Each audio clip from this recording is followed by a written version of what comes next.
नमस्कार दोस्तों। स्वागत है आपका अपने चैनल मिस्टर एसबी कॉलेज पर। जी हाँ दोस्तों, आइए आज के आउटसोर्सिंग कच्चे क्रम से जुड़ी कुछ खबरों को जल्दी से जान लेते हैं कहाँ से क्या खबर आई है। तो सबसे पहली खबर देख लेते हैं दोस्तों। आज यहाँ पर कैथल भास्कर से हरियाणा कौशल रोजगार निगम को भंग करके खाली पदों पर स्थायी भर्ती की जाए सर्व कर्मचारी संघ। जी हाँ दोस्तों, यहाँ पर कैथल में मीटिंग हुई है जवाहर पार्क स्थित संगठन के कार्यालय में, जिसमें जो है सर्व कर्मचारी संघ के नेताओं ने दोस्तों मांग की है कि जो कच्चे कर्मचारियों की भर्ती की तरफ जो बढ़ावा दिया जा रहा है दोस्तों, उसकी बजाय यहाँ पर जो है पक्की भर्तियां की जाए और कौशल रोजगार निगम को भंग किया जाए। जी हाँ, कौशल रोजगार निगम को भंग करके स्थायी भर्तियों की तरफ सरकार को ध्यान देना चाहिए और जो फिलहाल कच्चे कर्मचारी काम कर रहे हैं साथियों, उनके लिए एक नियमितीकरण की पॉलिसी बनाकर जो है उनको पक्का करके जो अस्थायी भर्तियां उन पर पूर्ण रूप से रोक लगा देनी चाहिए। यानी कि साथियों यहाँ पर एक बात की जा रही है, भाई जो फिलहाल कच्चे कर्मचारी काम कर रहे हैं उनको भी पक्का किया जाए और नई जो है पक्की भर्ती ही की जाए हमेशा के लिए। आगे देख लीजिए, यहाँ पर नरवाना से भी कुछ इसी तरह की खबर देखने में आ रही है। कौशल रोजगार निगम के तहत युवाओं को कच्चे रोजगार के गर्त में धकेल दिया गया। जी हाँ दोस्तों, यहाँ पर कच्चे रोजगार के गर्त में धकेलने का आरोप लगाया गया है, जिसमें इन्होंने बताया है कि वर्तमान जो सरकार है वो जो है नौकरियों को समाप्त करने की ओर तुली हुई है। पक्के रोजगार की बजाय कच्ची भर्तियों की तरफ जो है रुझान ज्यादा बढ़ता जा रहा है सरकार का।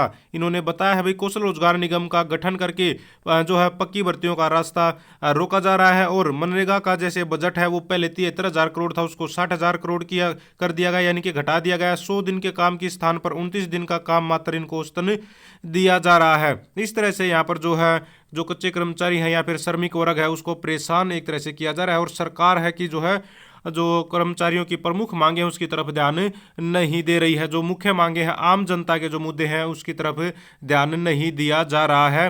प्रचार के दौरान अभी जो इलेक्शन चल रहे हैं उसके दौरान भी यहाँ पर आप लोग देख पाएंगे कुरुक्षेत्र में हरियाणा सरकार विश्वविद्यालयों के 1443 अनुबंधित असिस्टेंट प्रोफेसरों को नियमितीकरण पॉलिसी बनाकर करे सुरक्षित। जी हाँ दोस्तों, यहाँ पर जो हरियाणा के सरकारी जितनी भी यूनिवर्सिटीज़ हैं उनमें जो अनुबंधित असिस्टेंट प्रोफेसर लग रहे हैं, उन्होंने यहाँ पर जो है मुलाकात की है भूपेंद्र हुड्डा के सुपुत्र, यहाँ पर जो लोकसभा प्रत्याशी है फिलहाल अभी जो इलेक्शन है उसमें, जो दीपेंद्र हुड्डा से। जी हाँ दोस्तों, दीपेंद्र हुड्डा जी से यहाँ पर मुलाकात के दौरान ज्ञापन सौंपा गया और इनसे मांग की है कि इनके लिए जो है कि रोजगार सुरक्षित जो है सुरक्षित रोजगार के लिए पॉलिसी इनकी बनाई जाए। इन्होंने कहा कि सरकार ने जो है 5 से 7 साल के अनुभवी जो कर्मचारी उनका डाटा मांगा है कच्चे कर्मचारियों का।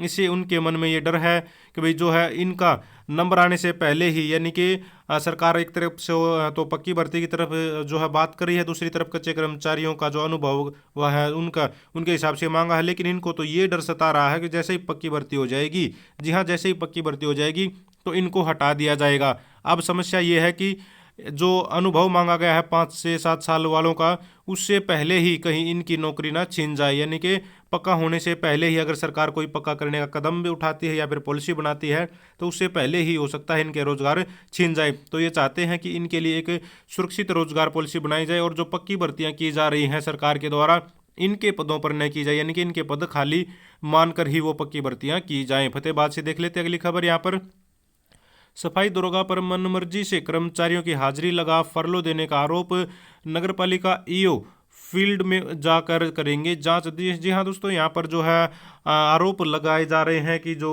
सफाई दरोगा है वो मनमर्जी की जो है हाजिरी लगा रहे हैं कर्मचारियों की और जो फरलो दिया जा रहा है। यूनियन में विवाद दोस्तों यहाँ पर चल रहा है, ये सबसे गलत बात है, यानी कि यूनियन में विवाद मामले में कर्मचारी दूसरी जगह तबादला, सफाई दरोगा के कई राज खोल सकते हैं कर्मचारी। तो यहाँ पर परेशानी दोस्तों यही है कि गैर हाजिरी रहने के बाद भी लग रही है कर्मचारियों की हाजिरी। तो इस तरह की जो परेशानियों से बचना चाहिए, इससे जो है आपका संगठन जो है कमज़ोर होता है और संगठन कमज़ोर होगा तो आप लोगों की मांगे उठाने के लिए, मजबूती से उठाने के लिए कोई नहीं बचेगा।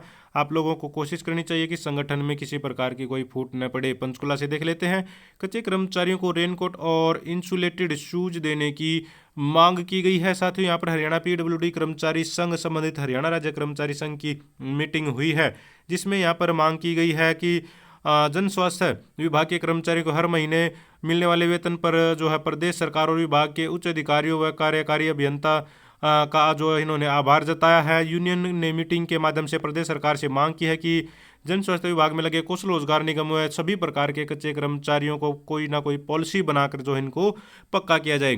तो एक बात तो आप लोगों ने नोट की होगी कि हर विभाग के जो कर्मचारी हैं, कच्चे कर्मचारी, उनकी एक कॉमन जो मांग है वो है पक्का करने की, और सरकार है कि इसी पर ध्यान नहीं दे रही है, बाकी चाहे कुछ करे या फिर न करे। आगे देख लेते हैं हिसार से अनुबंधित विद्युत कर्मचारी करेंगे बिजली मंत्री का विरोध। जी हाँ दोस्तों, अनुबंधित विद्युत कर्मचारी संघ हरियाणा की जिला कार्यकारिणी की बैठक में कर्मचारियों की मांगे उठाई गई हैं। तो अनुबंधित विद्युत कर्मचारी संघ ने दोस्तों यहाँ पर तय किया है कि जब तक कि सरकार इनकी मांगे नहीं मानती है, 58 साल तक इनका रोजगार सुरक्षित नहीं करती है, तो ये जो सरकार का विरोध करेंगे। इनका कहना है कि जो इनके साथ समझौता हुआ था, बिजली मंत्री ने जो है इनसे जो मुलाकात की थी या फिर अधिकारियों के साथ जो मुलाकात हुई थी, उस दौरान जो समझौते हुए थे उनको लागू नहीं किया जा रहा है। थर्मल पावर प्लांटों से जो कर्मचारी हटाए गए थे, वहाँ पर जो आंदोलन के दौरान, प्रदर्शन के दौरान उनको वापस लिया जाए और जो समझौते हुए थे उनको जल्द से जल्द लागू किया जाए। सबसे मुख्य मांगों में दोस्तों इनकी भी यही है कि रोजगार इनका सुरक्षित किया जाए। यमुनानगर से देख लेते हैं, यहाँ पर विभागों में लगभग 3 लाख खाली पड़े पदों पर भर्ती नहीं की जा रही है। जी हाँ दोस्तों, जिला स्तरीय कन्वेंशन में कर्मचारियों से की मतदान करने की अपील। तो यहाँ पर भी दोस्तों यमुनानगर में कर्मचारियों ने इकट्ठा होकर मांग उठाई है कि जो है कौशल रोजगार निगम है, यहाँ पर देखिए, यहाँ पर भी कौशल रोजगार निगम का विरोध हो रहा है। जी हाँ, कौशल रोजगार निगम है जो वो पक्की भर्तियों के रास्ते में रोड़ा साबित हो रहा है।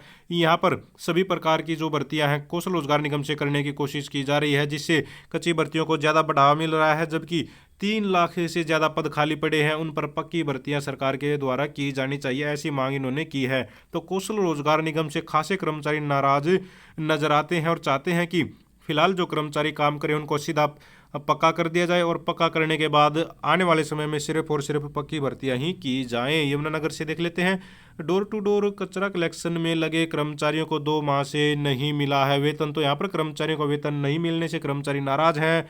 हर 2 माह बाद आ रही कर्मचारियों को वेतन मिलने में परेशानी।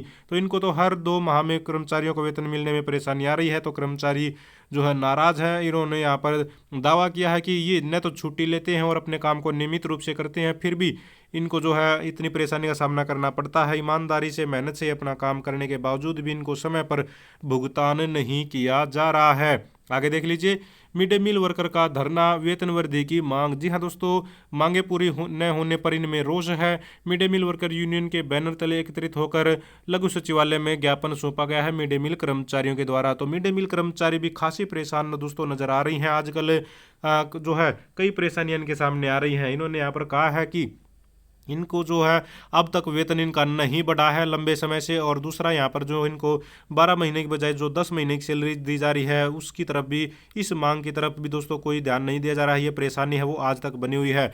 26,000 रुपये जो न्यूनतम वेतन की मांग कर रहे हैं, 2 लाख रुपये ग्रेजुएटी की मांग कर रहे हैं, उसकी तरफ भी सरकार ध्यान नहीं दे रही है। 65 साल की जो आयु ये मांग रही है रिटायरमेंट के लिए, उस पर भी सरकार का कोई ध्यान नहीं है। और रेवाड़ी में दोस्तों यहाँ पर ये जो है खबर आ रही है कि जो बायोमेट्रिक हाजिरी से टेंशन में है मिड डे मील वर्कर, पहले 4 घंटे स्कूल में रहती थी, अब 8 घंटे की ड्यूटी करनी पड़ रही है। देखिए दोस्तों, यहाँ पर क्या परेशानी चल रही है वो आप लोगों को बता देते हैं। शिक्षा विभाग ने अप्रैल माह में लागू किया बायोमेट्रिक हाजिरी का नियम। तो साथियों, ये जो लेटर जारी किया गया था अप्रैल माह में, ये अन्य कर्मचारियों के लिए था, न कि कौशल यहाँ पर जो मिड डे मील कर्मचारी हैं उनके लिए था। तो इससे संबंधित हमने जींद जिले का आप लोगों को एक लेटर दिखाया था, 2 दिन पहले एक वीडियो डाली थी। उस लेटर को हम अपने जो है टेलीग्राम चैनल पर भी और अपने व्हाट्सएप चैनल पर भी डाल देंगे। इन दोनों चैनलों का लिंक डिस्क्रिप्शन में दे देंगे, वहाँ से आप उस लेटर को लेके अपने स्कूल के मुखिया को दिखा सकते हैं, या फिर आप अपनी जो प्रॉब्लम है अपने जिला जो शिक्षा अधिकारी है उस तक पहुँचाइए। आप लोगों की जो बायोमेट्रिक की हाजिरी की समस्या है वो तो दूर हो जाएगी 100%। जो बायोमेट्रिक के लिए कंपलसरी है वो दोस्तों परमानेंट जो कर्मचारी हैं, नए कर्मचारी हैं, उनके लिए वो लेटर था, उसमें मिड डे मील कर्मचारी शामिल नहीं होती। तो मिड डे मील कर्मचारियों के लिए तो यही है कि वो अपना काम निपटाए और अपना घर चले जाएं। लेकिन यहाँ पर जो है कई बार जो लेटर होते हैं उनमें क्लैरिफिकेशन नहीं होती, यानी कि उनमें बात है वो क्लियर तरीके से नहीं लिखी होती, जिस वजह से ये जो है परेशानी सामने आती है। तो प्रिंसिपल है या फिर जो क्लर्क है वो उसका गलत इंटरप्रेट उनको कर लेते हैं, तो उनको समझ में नहीं आती भाई किस कर्मचारी को जो है इसमें शामिल किया गया है, किस में नहीं किया गया है। तो एक बार फिर से डीओ साहब के सामने अगर आप लोग सब इकट्ठा होकर जाएंगे मिड डे मील कर्मचारी, तो आप लोगों की समस्या का समाधान हो जाएगा। उस बायोमेट्रिक हाजिरी वाले में आप लोगों को कवर नहीं किया गया है। वो लेटर जो हम आप लोगों के लिए बात कर रहे हैं वो जींद जिले का है, और उस लेटर को हम अपने जैसा कि बताया टेलीग्राम चैनल से या फिर व्हाट्सएप चैनल से हमारे ले लेना। आगे देख लेते हैं, जींद से अपडेट है। कौशल रोजगार निगम के तहत लगे टीचर को वेतन देने के लिए 9 करोड़ का बजट जारी। जी हाँ दोस्तों, ये सिर्फ यहाँ पर जींद जिले की बात हो रही है। वैसे आप लोगों को हमने वो लेटर भी दिखाया था जिसमें पूरे 22 जिले के जो कर्मचारी हैं, जो टीचर लगे हुए हैं टीजीटी के, हरियाणा कौशल रोजगार निगम के माध्यम से सरकारी स्कूलों में, उन सभी के लिए बजट जारी कर दिया गया है। 2024-25 का जो बजट सत्र है उसके लिए, यानी कि पूरे साल के लिए बजट जारी कर दिया है। तो उनके लिए अच्छी खबर है, उनको समय पर जो है बजट मिलता रहेगा, समय पर सैलरी जो है मिलती रहेगी। तो उस लेटर को भी लेना है तो हमारे व्हाट्सअप चैनल को ज्वाइन कर लेना, टेलीग्राम चैनल को ज्वाइन कर लेना है, वो भी लेटर आप लोगों को मिल जाएगा। तो मैक्सिमम जो लेटर आते हैं दोस्त, जिस पर हम वीडियो बनाते हैं, उन सभी को हम अपने चैनलों पर, यानी कि व्हाट्सअप चैनल और टेलीग्राम चैनल पर डाल देते हैं। और अंत में देख लीजिए, कंप्यूटर लैब सहायक कोर्ट गए, शिक्षा विभाग को नोटिस। जी हाँ दोस्तों, जो कंप्यूटर लैब सहायक लगे हुए हैं सरकारी स्कूलों में, उनको दोस्तों सरकार जो है कौशल रोजगार निगम में शामिल करना चाहती थी, लेकिन वो कौशल रोजगार निगम में शामिल नहीं होना चाहते। वो चाहते हैं कि शिक्षा विभाग उनको ऐसे कैसे पक्का करे और शिक्षा विभाग के तहत ही वो नौकरी करे। इसलिए वो दोस्तों क्या है, जो हाई कोर्ट पहुंच गए और हाई कोर्ट ने जो उनको कौशल रोजगार निगम में पोर्ट करने पर रोक लगा दी है और लेटर जारी कर दिया है। लेटर क्या, यहाँ पर ये आदेश एक तरह से है, यानी कि सटे लगा दिया है कि भाई जब तक ये अगला आदेश नहीं आता तब तक जो है, ये देख लीजिए अगली जो है तारीख दे रखी है इन्होंने, भाई कब है अगली सुनवाई। तो ये वो ऑर्डर है जिसमें सटे लगा दिया है भाई, जो कर्मचारियों को तब तक कौशल रोजगार निगम में पोर्ट न किया जाए जब तक इस केस की सुनवाई नहीं हो लेती है, पूरी नहीं होती, आदेश नहीं आ जाता है। तो यहाँ पर इन कर्मचारियों को थोड़ी राहत मिल गई है। अब कंप्यूटर लैब सहायक जो है जैसे अभी काम कर रहे हैं ऐसे कैसे करते रहेंगे, उनको कौशल रोजगार निगम में शामिल नहीं किया जाएगा जब तक ये कोर्ट का ऑर्डर नहीं आता है। तो दोस्तों ये थी सारी की सारी आज की आउटसोर्सिंग कच्चे कर्मचारी जुड़ी खबरें। अगर आप भी चाहते हैं हरियाणा में एजुकेशन से रिलेटेड कच्चे कर्मचारी जुड़ी खबरें समय पर पाना, तो चैनल को जरूर सब्सक्राइब करें, वीडियो को लाइक करें, दोस्तों के साथ शेयर करें। Thank you very much.